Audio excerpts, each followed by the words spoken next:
아멘. 오늘의 말씀의 제목은 온유한 자에게 땅을 주시는 이유입니다. 온유한 자에게 땅을 주시는 이유. 오늘 팔복을 들었는데 아마 이 팔복 중에 대한민국 성도들이 가장 좋아할 만한 말씀이 팔복 중에 제일이 뭘까? 천국이 그들의 것이미요 라는 복이 제일일까? 위로를 받고 긍휼을 받는 게 제일일까? 배부를 것이요 하나님을 볼 것이요 하나님의 아들이라 일컬음을 받을 것이며. 분명한 건 다 축복인데 아마 제가 조심스럽게 예측하건대 대한민국 사람들은 온유하면 땅을 기업으로 받을 것이니요, 이 말씀을 참 좋아할 것 같습니다. 그래서 오늘 주제는 온유한 자에게 땅을 주시는 이유로 정했습니다. 온유한 자에게 땅을 주시는 이유. 분명히 대한민국 사람들은 땅을 좋아하는 것 같습니다. 부동산을 좋아하고 집을 좋아하고 아파트를 좋아하고, 아파트의 가격이 폭등하면 집을 갖고 있는 사람들은 환호성을 지르면서 재산이 늘어나는 것에 기뻐하는 것 같습니다. 아마 그것을 시샘에서 속담도 사촌이 땅을 사면 배가 아프다라는 말을 할 정도로 땅에 대한 열망, 소망이 진짜 많은 것 같습니다. 공식은 분명히 간단합니다. 땅을 받고 땅을 기업으로 받으려면 온유하면 되겠구나. 온유하게 살고 착하게 살면 땅이 내 것이 되겠구나. 분명히 예수님께서 말씀을 하셔서 온유한 마음으로 착한 마음으로 세상에 나가서 믿음 생활을 하고 사회생활을 하는데 이해가 되지 않는 게 약간 모순이 있는 것 같습니다. 땅을 기업으로 받는 성향과 여기 온유함이라는 개념이 있는데, 세상에 착하게 살고 온유하게 살고 흔히들 법 없이도 살 사람이라고 이야기를 할 때 이 사람과 땅을 결부를 짓거나 이 사람의 토지가 많거나 이 사람이 기업을 엄청나게 세운다라는 걸 상상하기 조금 힘들고, 반대로 땅을 기업으로 얻는다 라고 생각할 때 일반적으로 사람들은 머리 회전 속도가 조금 빠르고 명민하고 눈치도 빠르고 기회를 포착하고 순간순간 남을 공격하고 기회가 있을 때마다 공격을 해서 내가 선취만 할 수 있다라면 배신을 해서라도 내가 저 땅을 차지할 거야. 잘 생각해보면 온유한 자가 땅을 차지하기보다는 세상의 원리로 본다라면 온유한 자보다 머리 회전이 빠르고 조금은 영악한 사람이 기회도 좀 더 포착을 하는 것 같고, 온유한 사람을 배신을 쳐서 분명 더 온유한 사람에게 상처를 주는 것 같이 온유한 사람이 땅을 얻는다. 이게 이치에 맞지 않는 것 같아서 계속 연구하고 설교를 준비하면서 하나님, 뭔가 이치에 맞지 않습니다. 혼자 생각하기를, 하나님, 부동산 사장님이 온유합니까? 아니면 우리 교회 목사님이 온유합니까를 보면 부동산의 사장님보다는 분명히 목사님이 온유한 사람이 맞는데, 만약에 경쟁을 했을 때 누가 더 땅의 거부가 되어야 됩니까? 라고 이야기했을 때 교회의 역사를 본다라면 왜 부동산 사장이 우리 교회의 토지를 빼앗아가게 한 것이지? 분명히 저 사람은 온유한 자가 아닌데, 하나님, 온유한 자가 땅을 얻는다라고 하셨는데 현실과는 뭔가 다른 것 같습니다. 여기에서 궁금증이 계속 나와서 설교를 준비하는데 하나님께서 변하지 않는 진리 하나를 말씀하시는데, 온유한 자가 가장 강하다. 온유한 자가 가장 강하다. 온유한 자가 가장 강하다라고 분명한 진리를 말씀을 하시는데 이유가 잘 납득이 되지 않아서 온유한 자가 땅을 기업으로 찾는데 두 가지를 한번 파고 들어가 보자. 하나님께서 말하시는 온유가 무엇인지, 그리고 그 온유를 완성했을 때 주시는 그 땅의 개념이 무엇인지를 알면 하나님의 의도, 예수님의 의도를 알 수 있겠구나. 분명한 건 온유는 타고나게 선천적으로 착하게 태어난 걸 의미하는 건 아닌 것 같습니다. 저 사람 법 없이도 살아. 저 사람 진짜 착한 사람인 것 같아. 아유, 흔히들 겁이 많고 주저주저하고 소심할 때 그런 느낌과 온유랑 연결을 하지, 카리스마 있고 강하고 진취적이고 도전을 하는 사람한테 온유라는 말을 붙이는 게 조금은 이질적인 느낌인데, 성경에서 말하는 온유는 성격적으로 내 기질적으로 타고난 그 착함을 이야기한 게 아니고, 성도가 예수님을 알게 되고 성령님을 받아 심령이 가난하여지고 천국을 소망할 수 있게 천국을 바라보게 해주시고, 그 이후에 내 마음속에 온유함으로 변화된 그 상태, 심령의 상태, 내 영성의 상태, 그 상태를 온유라고 말씀을 하시고, 주님의 사랑을 깨닫고 보니 나의 지난날의 믿음 생활과 신앙 생활이 보이게 되고, 그 주님의 사랑에 그 차오르지 못하는 내 신앙 생활을 두고 볼 때 내 눈에 눈물을 흘리면서 젖은 눈에 아하 하나님의 사랑이 보이게 되는 그 순간, 그리고 그 젖은 눈으로 주님의 사랑으로 세상을 바라보려고 노력하는 그 순간, 내 안에 온유가 쫙 찾아오게 되는 것입니다. 그래서 온유의 공식을 마태복음 오늘 말씀을 빗대어서 보면, 예수님을 알게 되니 성령이 내 안에 오시고 그로 인해서 심령이 가난해질 때에 아하, 이 땅에서의 부귀영화가 중요한 게 아니라 주님의 사랑을 받아보니 천국이 중요한 거구나라고 마음속에 깨달아질 때에 아, 심령이 가난하여질 때 천국이 그들의 것이며, 아하, 주님을 모르고 살아갈 때는 천국에 대한 소원 없이 내가 짧게 사는 이 순간만 잘 살면 돼. 즐기고 마시고 즐기고 놀고 나만 잘 되면 돼 했기 때문에 천국이 그들의 것이 아니었는데, 하나님의 사랑을 받아보니 이 땅에 사는 것은 잠시요 곧 있을 하나님의 나라가 보이기 시작하니 아하, 내가 이렇게 살면 안 되겠구나. 삶의 변화를 싹 바꾼 내 모습, 그때의 내 모습을 온유라고 말씀하시는 겁니다. 그리고 믿음 생활을 하다 보니 분명히 열심히 믿는다고 지금까지 왔는데, 나를 위해서 이렇게까지 죽어주시고 나를 위해서 이렇게까지 함께 하신 주님의 그 부모님과 같은 은혜를 떠올리니 생각만 할 때마다 눈물이 나고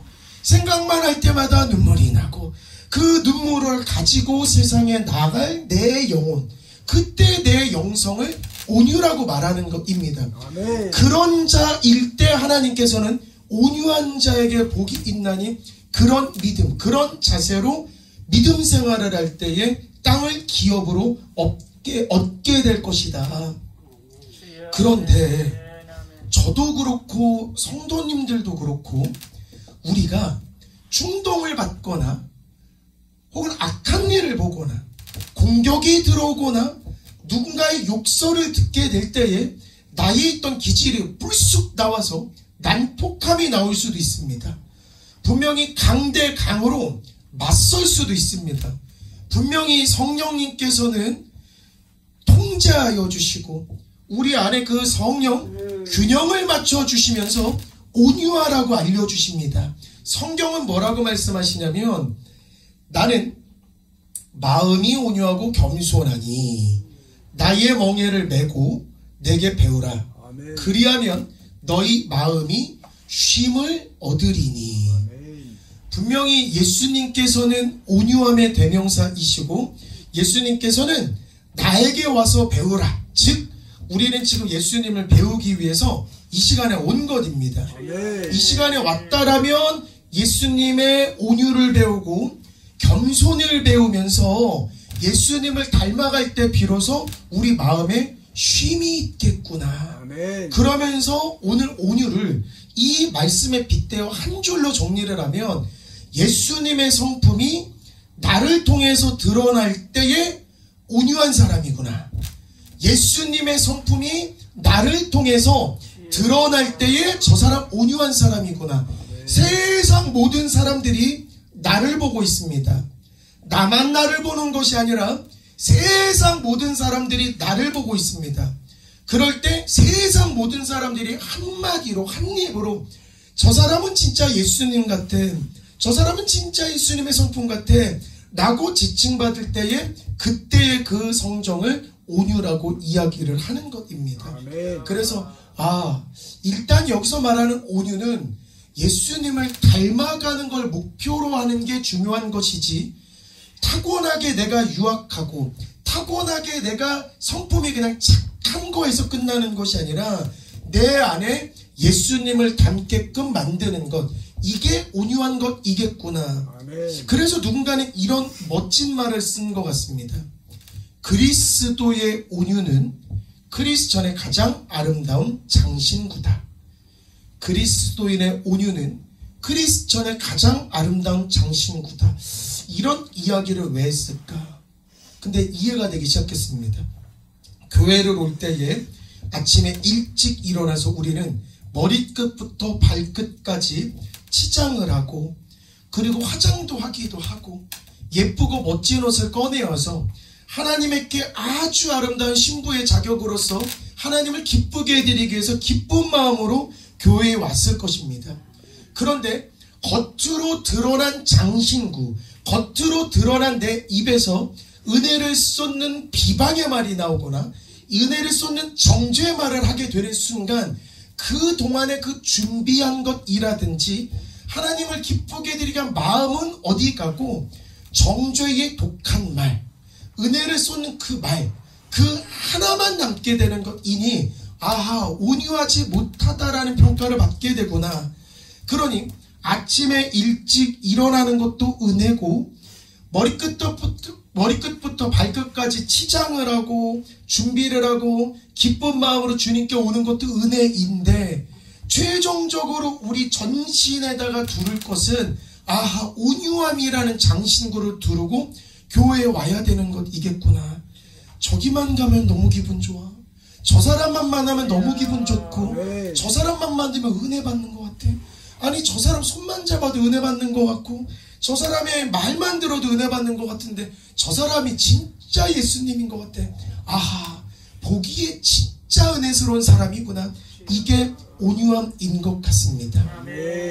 분명히 우리 안에는 성령님이 계시고, 성령님께서 우리의 기도를 들어주시고, 우리가 온유함으로 애쓰는 것까지 다 알아주셔서, 성령님, 저 진짜로 온유하게 살고 싶습니다, 저를 다스려 주십시오, 저를 다스려 주십시오, 저를 다스려 주십시오라고 계속 십자가 앞에 우리 자신을 낮출 때에 하나님께서는 온유함의 성령을 우리에게 부어주셔서 예수님과 같은 사람으로 분명히 코팅을 해주실 것 같습니다. 그리고 제가 우스갯소리로 성도님들께 자주 이야기를 드렸습니다만, 제가 아내를 만날 때에 사진을 먼저 보게 되었고, 사진을 딱 보니 아이고야, 너무 예쁘기 때문에 나와는 다른 길을 걸었겠구나, 나처럼 나 같은 사람은 안 만나겠구나 라는 생각이 들어서 준비하고 기도를 하는데, 하나님, 이게 외적인 외모로서는 제가 자신감이 떨어집니다. 하나님, 저 같은 사람 안 만날 것 같습니다. 이렇게 얘기했는데 아이디어를 주셨습니다.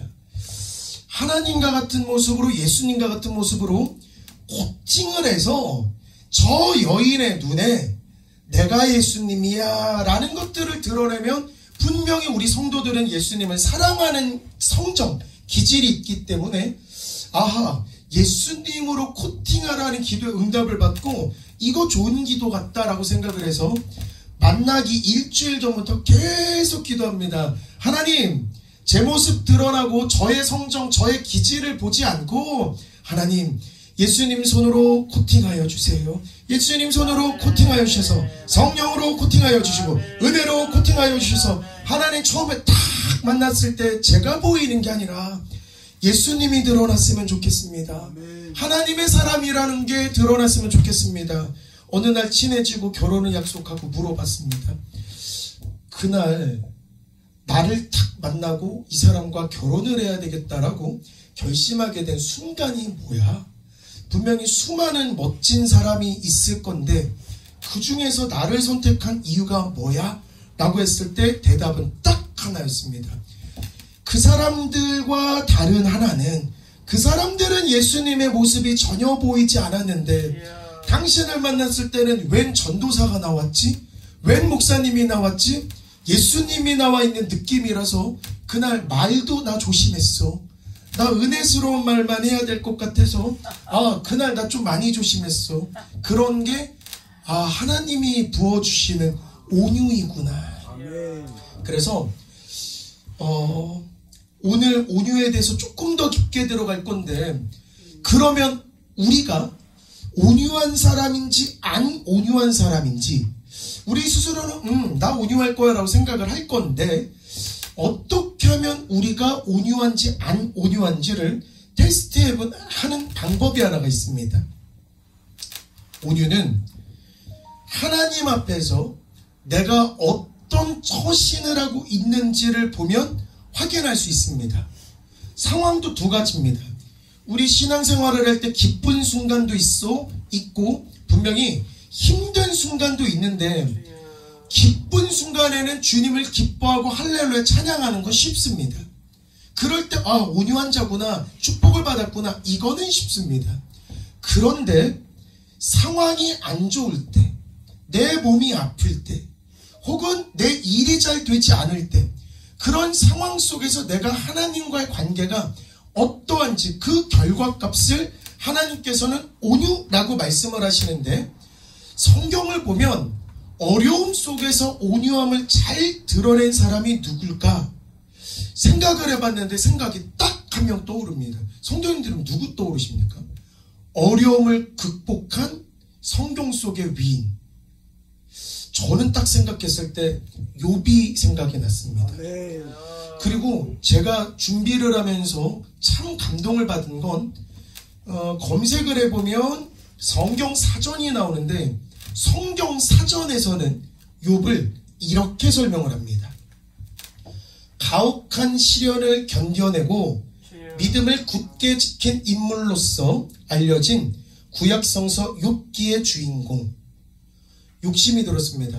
훗날에 내가 죽고 100년이 200년이 300년이 400년이 지난 이후에 후손의 믿음의 후배들이 내 이름을 검색을 했을 때에 제멋대로 살다가 간 사람, 이렇게 남지 않고 욥처럼 하나님의 은혜를 받아서 성령을 받아서 심령이 가난하게 되어서 천국을 바라보게 되었고 애통하는 눈물을 통해 온유한 자로 거듭나고 온유한 자로 거듭나서 하나님의 축복을 땅으로 기업으로 엄청나게 받은 사람이라고 나왔으면 좋겠습니다. 아멘. 우리 교회 성도님들 모두 검색을 했을 때 성령이 충만하여서 심령이 가난하여지고 천국을 바라보고 있고 주님의 사랑을 보면서 애통하는 눈물을 가지고 있고 온유한 자로 거듭나서 땅을 기업으로 받는 성도들, 그런 사람들, 이렇게 기억이 났으면 좋겠습니다.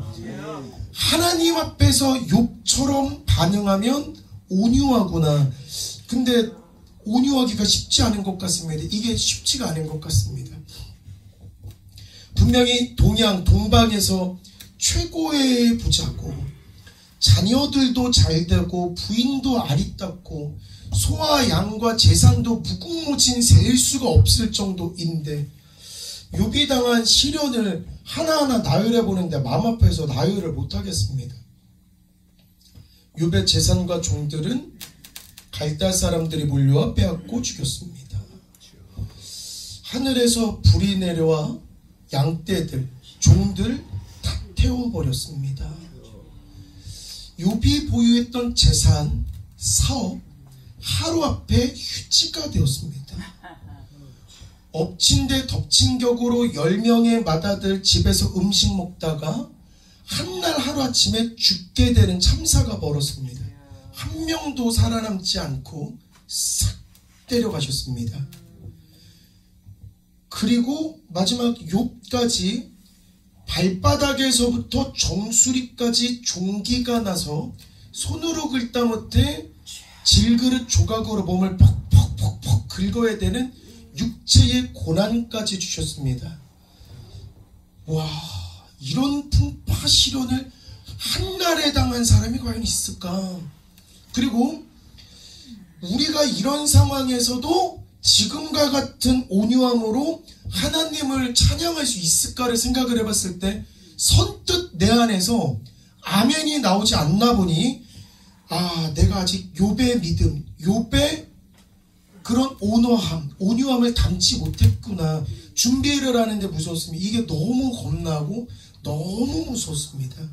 분명히 우리 오늘날로 바꾸면 우리가 돈을 벌더라도 주식으로 만약에 돈을 벌고 주식으로 하루아침에 없어질 수도 있고, 부동산으로 돈을 벌었다 한들 그 부동산으로 번 그 모든 돈이 하루아침에 날아갈 수 있습니다. 내가 힘겹게 일군 사업체가 하루아침에 날아갈 수가 있습니다. 건강을 자부하던 자가 하루아침에 건강 날아갈 수 있습니다. 자녀를 자랑하던 자가 하루아침에 자녀를 잃을 수도 있습니다. 그렇기 때문에 하나님께서는 자랑할 건 주님뿐이라고 이야기하시는 것 같습니다. 세상의 것은 하루아침에 날아가시고 질투하는 하나님께서 그들이 우상되는 것을 경계하시기 때문에 우리의 자랑되는 것들을 싹 다 가져갈 수 있는데, 이런 것들을 위하여서 자랑할 것은 하나님뿐이어야 되는 것이겠구나. 그런데 이런 시련 속에서 욥이 무엇을 했는지를 보면, 우리도 이런 거를 해야 온유하다라고 칭송을 받는 것이겠구나. 욥 1장을 보면 욥이 일어나 겉옷을 찢고 머리털을 밀고 땅에 엎드려 예배하매 주시니도 여호와시오 거두시니도 여호와시오니 여호와의 이름이 찬송을 받으실지이다. 아멘. 하나님을 향하여 원망하지 아니하니라. 아멘. 힘든 일이 탁 들었을 때 욥은 입을 싹 막고 일단 하나님께로 가는데, 첫 행동이 뭐냐면 겉옷을 찢고 머리털을 밀고, 이 말은 겉옷을 찢고 내 머리털을 밀고, 이 말은 나의 나된 것들은 주님께로 쭉 엎드려지고, 나의 나된 것은 쭉 엎드려져서 하나님께서 주신 거 하나님께서 가져가신 거니 쌤 오로지 하나님, 이런 상황에서도 하나님만 찬양하는 믿음 주세요. 하나님, 이런 상황에서도 하나님 원망하지 않는 믿음 주세요. 욥이 눈물로써 이런 기도를 하게 되었습니다. 이렇기 때문에 이런 상황에서도 하나님 배신하지 않고, 세상에 자녀 잃고 건강 잃고 재산 잃고 하인들 모두 다 잃고 나의 사업체 다 잃고 동양에서 제일 부자던 사람이 한순간에 동양의 제일 가난한 알그지가 됐는데, 이런 상황 속에서도 하나님께 감사 찬양하는 그런 믿음, 이런 게 온유구나. 아멘. 가만 보면 어두움 속에서 얼마나 눈앞이 캄캄한 사람이겠습니까? 근데 욥은 그 캄캄한 중에서도 엎드려 기도할 때에 촛불 하나가 촥 켜진 그와 같은 자이고, 풍랑이 일고 어두컴컴한 바다 한가운데에 떠있는 등대와 같은 모습이니, 하나님께서 복주실 자를 두루두루 찾아 돌아다니시는데 이 땅이 어두운데 그 안에 촛불 하나를 보게 되고, 캄캄하고 어두운 풍랑 속에서 누구에게 복주실까를 보는데 등대 하나가 쫙 있으니 그게 욥이었구나. 아멘. 그러면 온유하다라는 테스트를 통과를 할 때, 내 삶의 고난이 올 때에 내가 그 고난을 어떻게 대처하는지를 하나님께서 보시고, 그 온유함의 테스트를 통과를 한 뒤에 욥에게 갑절의 축복을 준 게 우리에게도 갑절의 은혜, 갑절의 축복으로 오는구나. 그러면 고난이 있는 순간에 나의 나된 것들은 바짝 내려놓고 하나님께 눈을 돌리면서, 하나님 주신 것도 하나님이시고 가져가신 것도 하나님이시고 내가 이런 상황일수록 더욱더 악착같이 주님을 찬양하겠습니다 할 때에 하나님께서 온유하다라고 칭하시고, 욥에게도 갑절의 축복을 주셨으니 나에게도 갑절의 축복을 주시는 것. 아하, 그러니 온유할 때의 땅을 기업으로 받는데 그냥 기업으로 받는 게 아니라 갑절의 기업을 받는 거구나. 그러면 동양의 최고의 거부라고 이야기했는데 동양의 최고의 거부 곱하기 동양의 최고의 거부가 된 거니까 저는 성경 약간 바뀌어도 될 것 같습니다.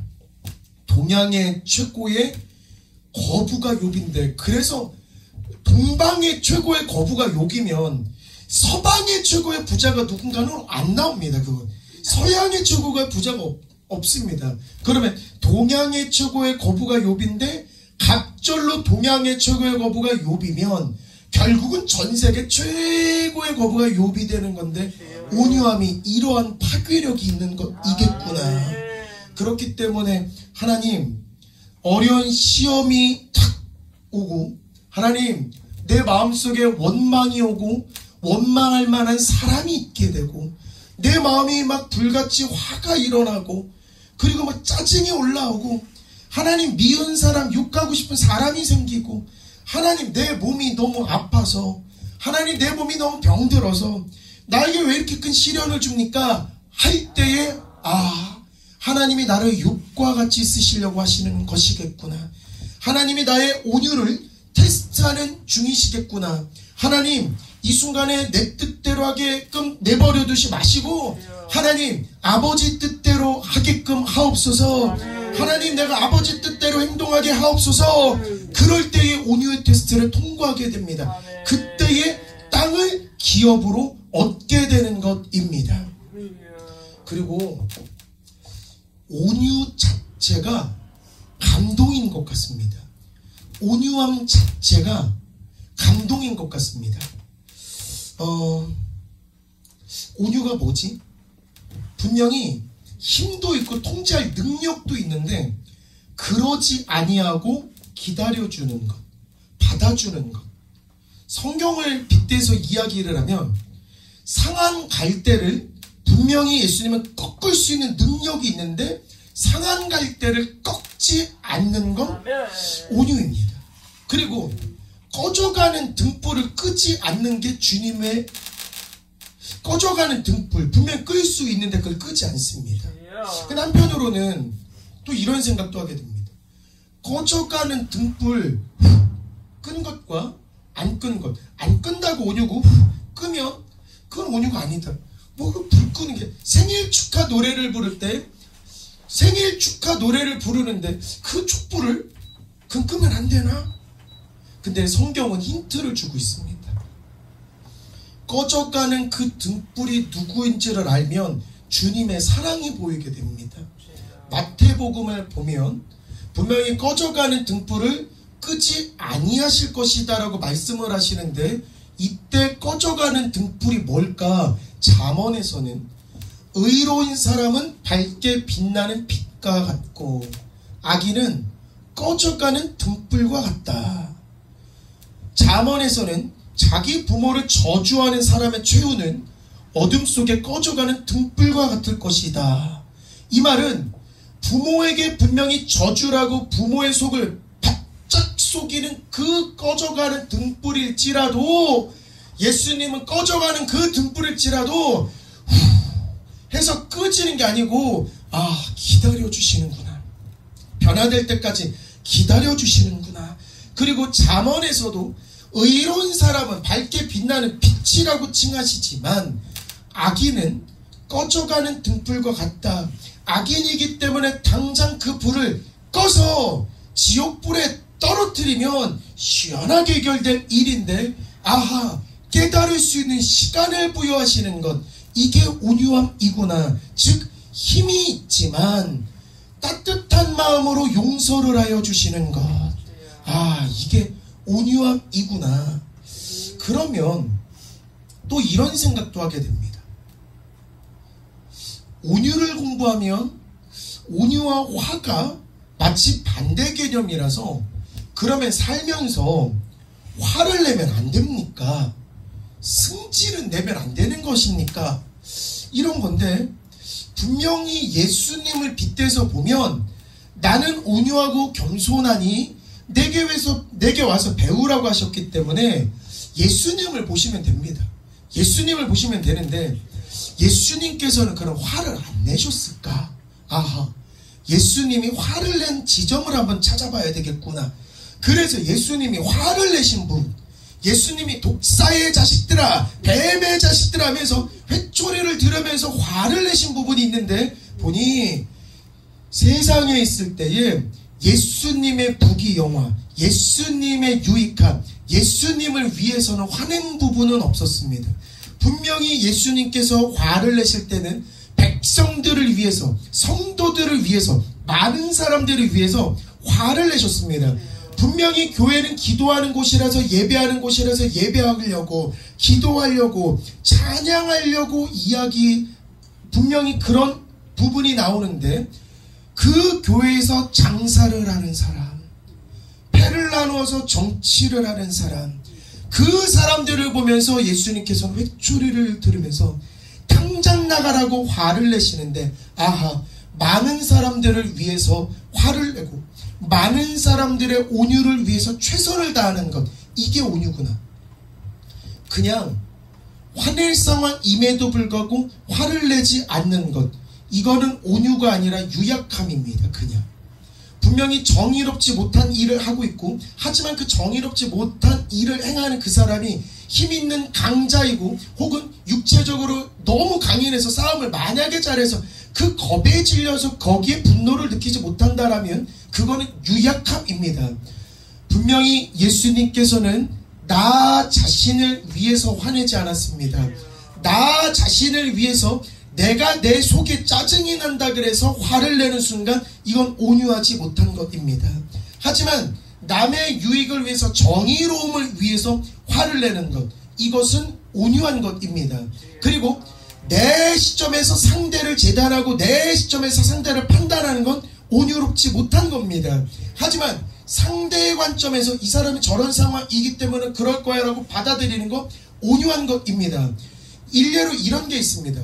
지하철에서 한 남성이 그냥 가고 있습니다. 두 아들이 떠들고 있습니다. 시끌벅적하게 떠들고 있습니다. 제지하지 않습니다. 상대편 남자가 계속 바라보는데 저 남자는 애들이 떠드는 걸 그냥 지켜볼 뿐 아빠로서 그 아들들을 제지시키지 않았습니다. 참고 참는데 사람들이 저 사람들을 다 흘겨보기 시작해서 상대편에 있는 한 남자가 일어나서 용감하게 얘기를 했습니다. 아저씨, 아이들이 저렇게 지금 질서 없이 떠들고 있는데 아빠로서 왜 저거 제지하지 않습니까? 어른으로서 저거 제지해야 되는 거 아니겠습니까? 그러자 아버지가 힘없는 목소리로 이렇게 대답을 합니다. 아이고, 죄송합니다. 제가 지금 아이들이 떠드는 것까지, 아이들이 발성을 피우는 것까지 신경을 쓰지 못하고 있었습니다. 왜 그런 거 신경 못 씁니까? 아비가 돼가지고 그런 것들은 신경 쓰고 가르쳐야 되지 않겠습니까? 그랬더니 아이고, 죄송합니다. 제가 지금 아내가 죽은 뒤고 화장할 아내를 떠내보내고 오는 길입니다. 제 마음속에 아무런 생각이 들지 않습니다. 저 자녀들 내가 어떻게 해야 되고, 쟤네들은 어머니가 지금 하늘나라에 간지 알고 있는지 너무 애통한 마음이라서 지금 두 아들이 보이지 않습니다. 그때 화를 낸 사람은 그 어떠한 말도 하지 못하고 그 지하철에 있는 흘겨보던 사람도 고개를 끄덕이면서 그렇지. 그리고 지하철에서 이렇게 돌아다니는 해맑은 아이들을 보면서 가여운 눈으로, 불쌍한 눈으로 보기 시작했다라는 이야기를 들었습니다. 분명한 건 상황, 아이들이 떠들고 아이들이 말썽을 피우는 그 상황이 있는 건 똑같은데, 온유하지 못한 자의 기준은 나구나, 나의 기준에서 저들을 재단하고 나의 기준으로 저들을 본다라는 건 온유하지 못하는 것인데, 저 상황이 어떤 상황이었는지 알아서 그 사람 상황에서 상황을 다시 보면, 아하, 저 사람이 저럴 수밖에 없겠구나, 이런 것들을 깨닫는 게 은혜인 것 같습니다. 그래서 우리는 화가 나더라도 진짜 이거는 진짜 공식인 것 같습니다. 화날 일, 아플 일, 속상할 일이 불쑥 올라올 때 부디의 목젖에서 착 막혔으면 좋겠습니다. 우리 분노가 목젖에서 착, 입으로는 주여, 주여, 열받아, 주여, 열받는 주여. 이게 온유구나. 살면서 아픈 순간도 있겠지만 입에서 아이고 아파, 아이고 아파. 제가 최근에 찬바람으로 인해서 콧물도 나고 기침도 많이 해서 몸 상태가 정상은 아니었습니다. 근데 제가 아내한테 감동받은 게 딱 하나 있습니다. 제가 한번 봤습니다. 아내가 저한테 오빠 감기 걸렸구나. 아유 허약하네. 아프구나. 또 아프지. 감기 걸렸지. 거봐 추우니까 아프네. 감기 걸렸네. 어떤 말을 하는지를 그 상황 속에서 봅니다. 근데 제 스타일을 알아서 그런지 제 아내 입 밖으로 꺼내지도 않습니다. 오빠 감기 걸렸구나. 이 말 자체를 제가 싫어하는 걸 알기 때문에 오빠 감기 걸렸구나 인정하지는 않습니다. 근데 참 신기한 건 침실의 온도를 높이기 시작합니다. 침실에다가 카페트를 깔기 시작합니다. 테이블에 따뜻한 걸 챙겨놓기 시작합니다. 아하, 몸이 정상이 아니라는 걸 인지는 하지만 입으로 아프구나라고 코팅하지는 않습니다. 저 역시 나 아파라고 제 영혼을 코팅하지는 않습니다. 저 감기한테 지기 진짜 싫고 기침 콧물한테 지기 진짜 싫습니다. 아유 두통한테 지기 진짜 싫고 두통이 온다 한들 내가 이겨본다. 감기가 왔다 한들 이겨본다. 관절이 무릎이야 이겨본다. 내가 이겨본다. 주여 예수 예수 예수 예수 예수 예수 내가 이겨본다. 내가 관절염 니네한테 지지 않을 거야. 내가 당뇨병 니네한테 지지 않을 거야. 나 예수님이 함께하는 사람이야. 나 예수님이 함께하는 사람이야. 예수님으로 코팅하고 예수님을 코팅하고 예수님을 코팅할 때 야 욥도 그렇게 해결했는데 너도 그렇게 해결하는 거 보니 욥도 온유와서 동방의 거부가 된 것처럼 너도 온유하니 동방의 거부가 되거라 하는 게 성경의 공식이구나. 그러면 마지막으로 하나님 아직도 풀리지 않는 게 있습니다. 하나님께서 원하는 온유가 단순히 착하고 끝나는 게 아닌 것까지는 알겠고 욥과 같은 성정으로 닮아가고 예수님의 성정을 닮아가는 게 온유인 것까지는 알겠는데 그래도 한편으로는 하나님 그래도 온유한 자보다는 온유하지 않고 약삭 빠르고 경제에 민감하고 좀 더 공격적이고 좀 더 진취적이고 주식 투자 적극적으로 하고 비트코인 착착착착 해서 올라가겠구나 투자해가지고 돈 더 벌고 아이고 공매도를 금지하니까 주식 올라갈 거를 빨리 해가지고 한 10억 해가지고 한 2, 3억 벌고 하나님 이게 더 지혜로운 것 같은데 여기서 그냥 가만히 있고 힘든 순간을 참고 주님을 바라보고 이것보다는 한편으로는 이 사람들이 더 땅과 기업에 가까운 것 같은 건 자꾸만 부정이 안 됩니다. 분명히 온유한 것도 땅을 기업으로 받는 걸 성경을 통해서 알았는데 온유하지 않은 저 상대편의 사람도 분명히 더 많은 땅을 받고 더 많은 기업을 받는 것처럼 보여지는 생각이 드는데 이게 뭐지? 그래서 땅이 성경에서 말하는 이 땅이 뭘까? 온유한 자가 받는 이 땅이 뭘까? 준비를 하는데 머리가 쭈삣 서는데 아하 여기서의 이 땅은 우리가 지금 살고 있는 이 땅 플러스 천국에 가게 될 때의 그 땅 이 모든 것들이 되겠구나. 그리고 물질적인 땅의 개념이 아니구나. 물질적인 땅의 개념이 아니고 시편을 보니까 온유한 자들은 땅을 차지하며 풍성한 화평으로 즐거워하리로다. 온유한 자는 땅을 차지하는 거에서 끝나는 게 아니라 풍성한 화평으로 즐거워할지니라. 땅에서 끝이 아니구나. 물질로 보여지는 그 땅, 부동산의 그 땅의 개념이 아니라 그 뒤에 이어지는 풍성한 화평, 풍성한 화평, 이거구나. 그리고 보니 지나갔던 시절에 설교를 준비하기 위해서 읽은 글은 아닌데 설교를 준비하다 보니 과거에 읽은 글이 떠올랐습니다. 자녀들이 어렸을 때의 부모님의 기억을 해보면 자녀들 뇌리 속에 내가 본 부모님은 이랬어의 주제를 이야기할 때 우리 부모님이 얼마나 잘 나갔는지 대단한 사람이야 가 기억나는 게 아니라 나와 어린 시절을 언제 함께 해주신 분이야. 다시, 어린 시절에 우리 부모님 기세등등한 사람이야, 사회적으로 성공한 거부였어, 대단한 사람이었어 가 아니라 나와 이런 시간을 함께하고 나와 이런 추억을 만들려고 본인의 시간을 포기하신 그날의 순간들, 그게 기억이 나는 것입니다. 그리고 부귀, 재산, 나에게 무엇을 사줬고 나에게 비싼 걸 사줬고 나에게 무엇을 잘해주었는지가 기억나는 게 아니라 이런 힘든 순간에 나에게 지어주셨던 그 표정, 내가 자신감 없을 때 나에게 건넨 자신감 있는 그 따뜻한 말 한마디, 이런 것들이 기억이 더 오래 간다고 합니다.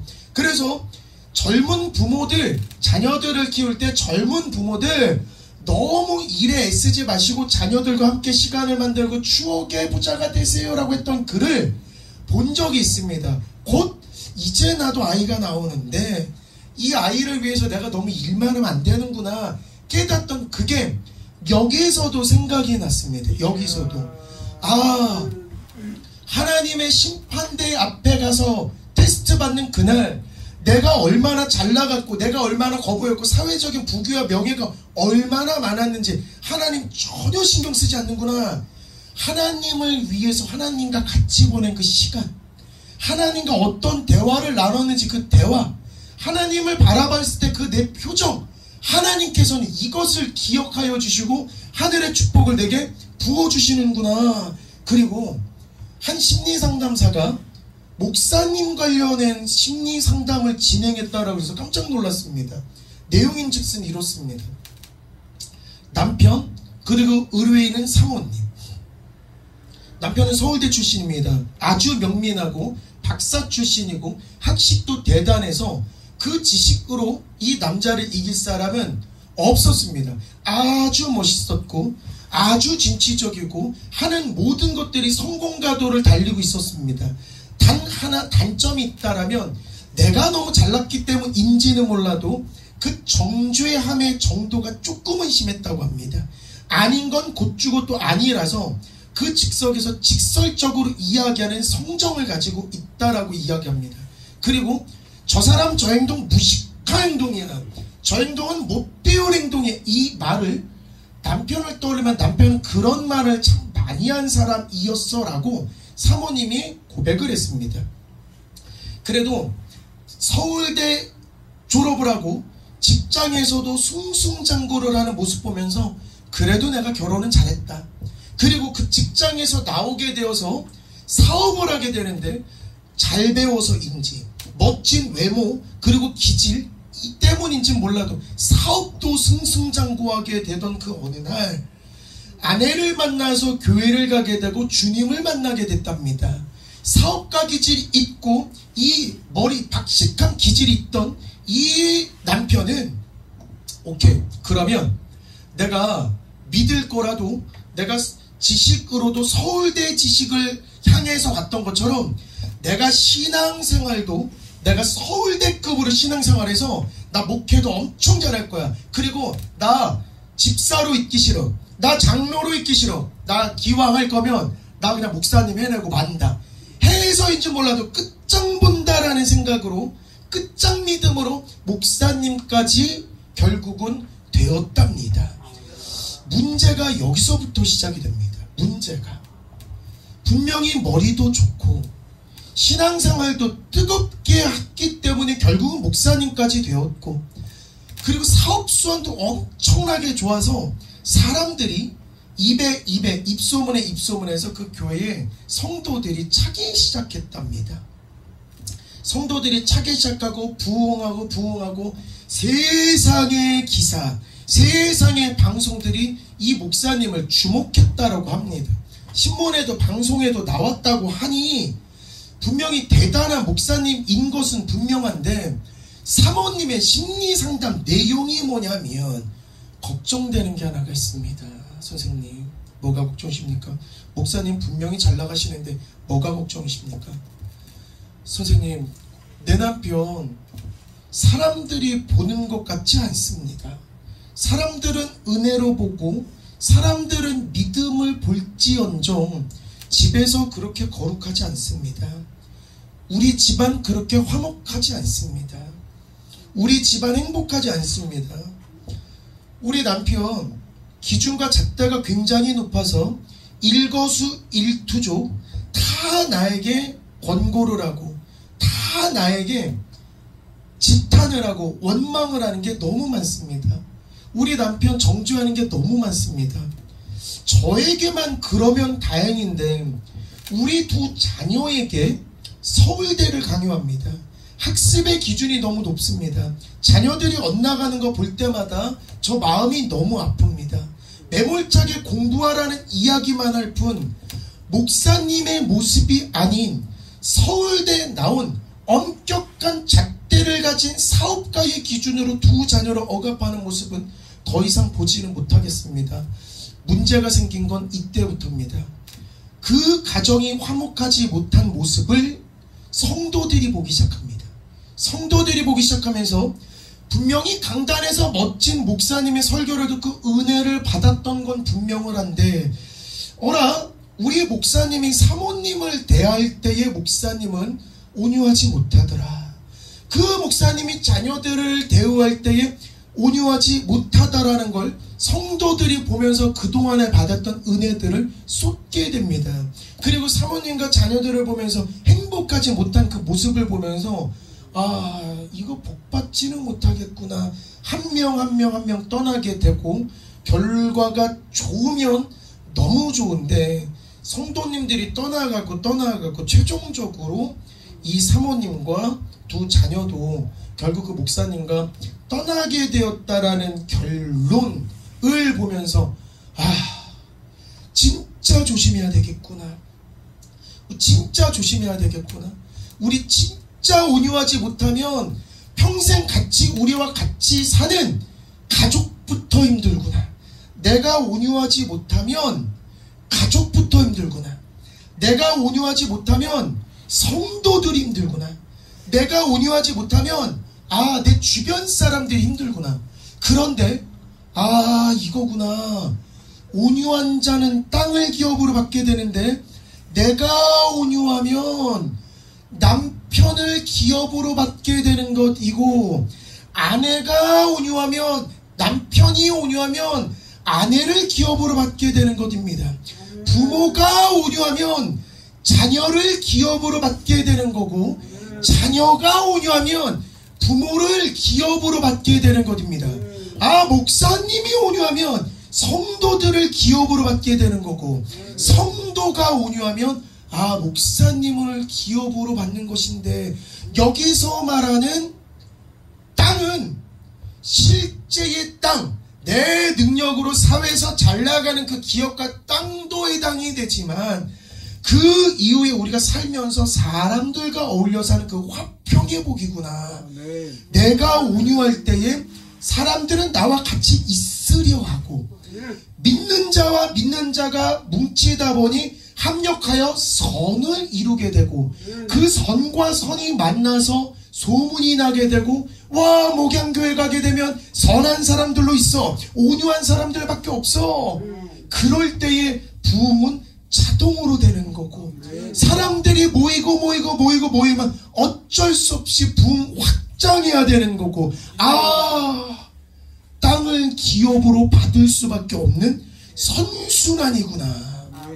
그래서 우리 목양교회는 여기 모인 모든 성도가 천국으로 향하는 여정 속에 있는 버스에 있다라고 생각하면 이해하기 쉬울 것 같습니다.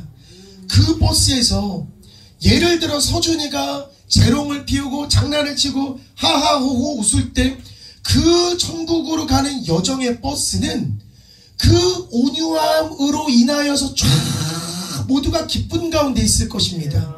근데 반대로 천국에 향해서 지금 버스가 가고 있는데 땡깡을 부리기 시작하고 때를 쓰기 시작하고 울기 시작하고 악을 쓰게 되는 순간 그 천국의 여정은 파괴되게 됩니다. 아, 이거구나. 그렇기 때문에 우리가 온유하면 온유할수록 땅도 기업도 받지만 온유한 사람들에게 나와 함께 합력해서 선을 이룰 수 있는 사람을 붙여주고 사람을 붙여줄 때에 하나님께서 나를 그 사람들과 함께 기업을 이룰 수 있게끔 하여 주시고 그 기업의 지경이 넓어지니까 땅을 우리에게 주시는 것이겠구나.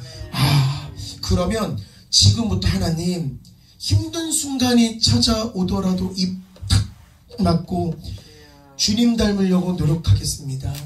욥을 닮으려고 노력할 거고 예수님 닮으려고 노력하겠습니다. 그래서 주님께 온유하다라는 칭찬받는 성도가 되겠습니다. 하나님 또 온유할 때 땅을 주시는 그 땅이 실제의 이 땅, 하늘의 그 땅도 되지만 사람들과 함께 어울릴 때 그 화평도 주님이 주시는 축복이구나. 그게 땅과 연결된다라는 거 하나님 오늘 알게 됐으니 하나님 앞으로 내 기질을 직접적으로 드러내거나 내 분노와 내 성질을 직접적으로 드러내기보다는 내가 일거수일투족 주님께서 지켜보실 때에 주님의 성품이 내 몸을 통해서 드러나게끔 내가 부단히 노력하며 살겠습니다. 부단히 노력하며 살겠습니다. 하나님 닮으려고 예수님 닮으려고 부단히 노력하면서 살 때에 하나님 욥에게 주신 그 축복 저에게도 주시고 우리 가족에게도 주시고 우리 교회에도 주셔서 하나님 욥의 축복이 이 땅에 가득히 넘칠 수 있도록 하나님 지켜주세요 하는 우리 목양의 성도들이 되었으면 좋겠습니다. 아멘. 오늘 제가 준비한 설교는 여기까지고 우리 목사님 나오셔서 축복 기도로 마무리 짓도록 하겠습니다.